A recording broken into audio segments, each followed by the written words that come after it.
प्रेम से बोली वृंदावन बिहारी लाल की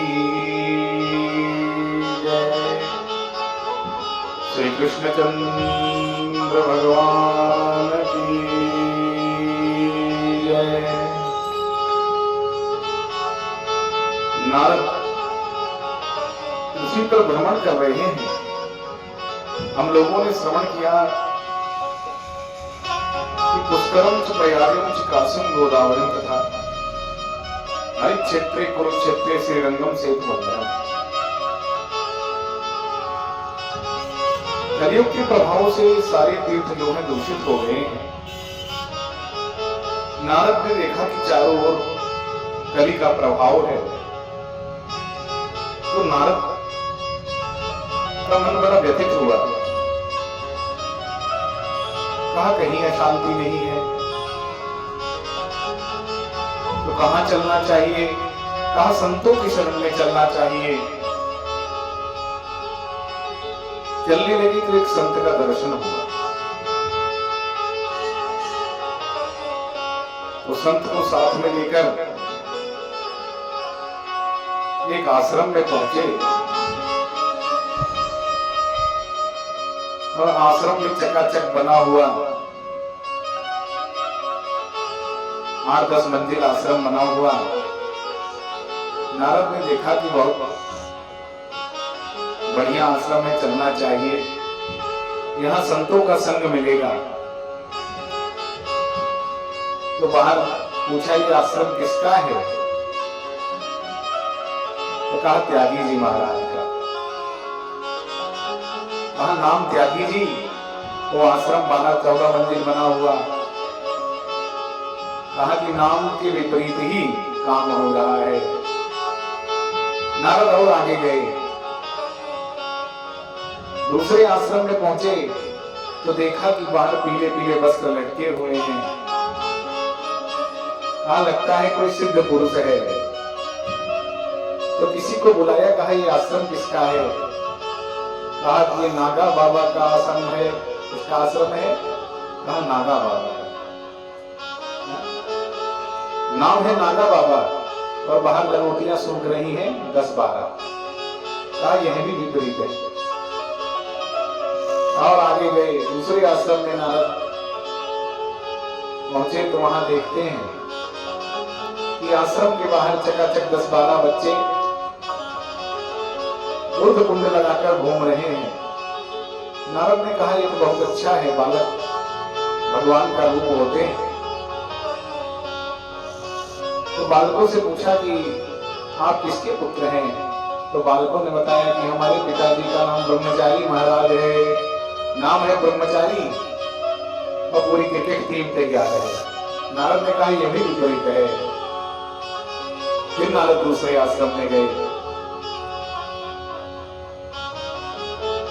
नारद ने देखा वहां बड़ा शोरगुल हो रहा था। तो नारद ने पूछा कि आश्रम किसका है। कहा ये आश्रम मौनी बाबा का है, नाम है मौनी बाबा, और चारों ओर जो है हल्ला गुल्ला शोर मच रहा है। नारद ने कहा यह भी ठीक नहीं है, संतों के यहाँ भी अशांति फैली हुई है। नारद ने कहा चलो गृहस्थों के यहाँ देखा जाए। गृहस्थों के यहाँ की स्थिति बहुत दुर्लभ है। सूर्य वर्णन करते हैं कि तरुणी प्रभु कागे श्याल को बुद्धिदायक कन्या विकृतो लोभात् दंपतिना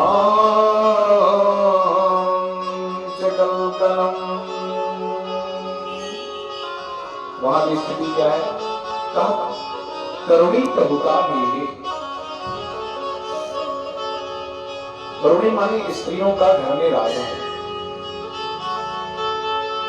कहा सास ससुर की सेवा स्त्रियां तब तक कर रही हैं,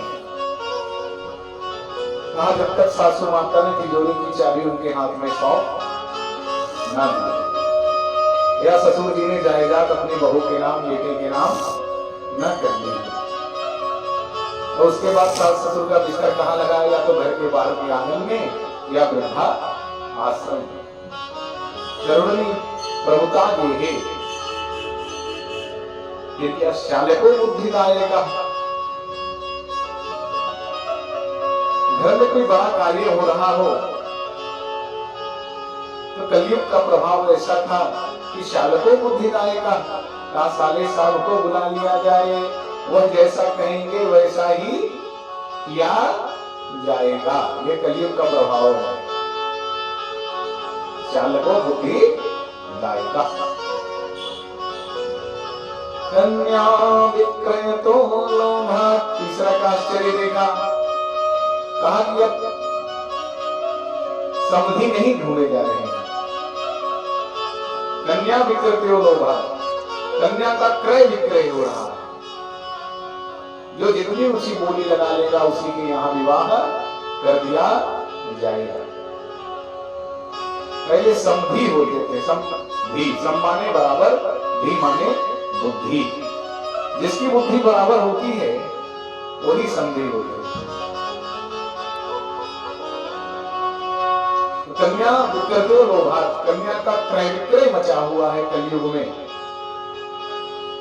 दंपति नाम से कलकलम,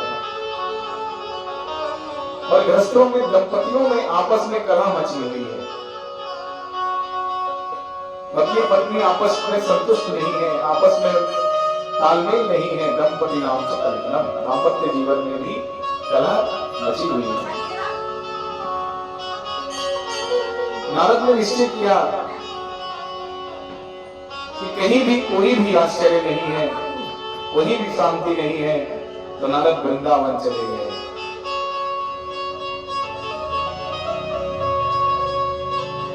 वृंदावन भ्रमण कर रहे हैं, घूमते घूमते जमुना के तट पर आ गए।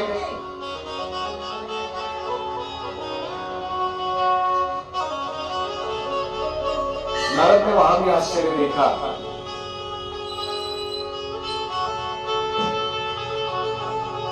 वहां क्या आश्चर्य देखते हैं? कहा कि तरुणी स्त्री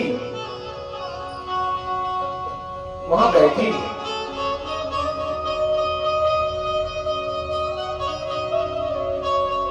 और उसके आगे दो वयोवृद्ध उसके पैर पर लेटे हुए हैं। वह तरुणी स्त्री उनके बालों को सहला रही है, कभी उन्हें ढाढ़स बना रही है, और वहां बहुत सारा स्त्रियों का समाज एकत्रित हुआ है। नारद ने निश्चय किया कि चलो चलकर देखा जाए क्या स्थिति है।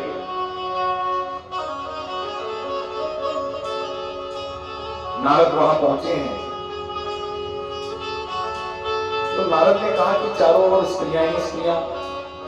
कोई स्त्रियां पानी पिला रही हैं, कोई स्त्रियां उसको समझा रही हैं, कोई पंखा चल रही है। तो नारद ने सोचा कि स्त्रियों का समाज है, यहाँ पुरुषों का जाना उचित नहीं है। पता लगे अभी कोई स्त्री कह दे कि बाबा यहाँ कहाँ घुसे चले आ रहे हो, यहाँ तुम्हारा क्या काम है। नारद ने लौट जाना चाहा। नारद जब लौटने लगे तो उस स्त्री की दृष्टि नारद महात्मा के पड़ गई, बाबा जी पर पड़ गई। तो वह कहती है कि भव भव साधु क्षणं तिष्ठ मम चिंता विनाशये दर्शनं तव लोकस्य सर्वता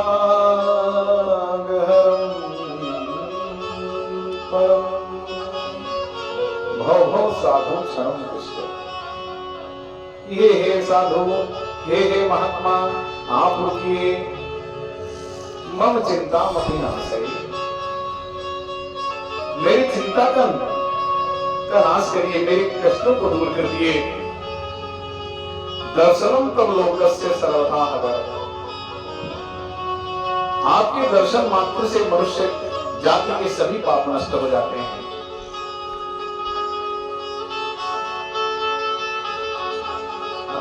संत समागम दुर्लभ भव। तुलसी बाबा महाराज में लिखे हैं कि संत का समागम, संत का दर्शन बड़ा दुर्लभ है। तो आज भक्ति माता ने नारद जी को रोक लिया। आप मन चिंता विनाशे, मेरी चिंता को दूर करिए। नारद जी कहते हैं, हे देवी तुम कौन हो, कौशिक कौन हो? और ये तो वृद्धावस्था में लेटे हुए बालक कौन है? ये वृद्ध कौन है? और ये स्त्रियां जो पंखा डुला रही हैं, पानी पिला रही हैं, ये कौन है? तो भक्ति माता अपना परिचय देती हैं। प्रेम से वृंदावन बिहारी लाल की जय।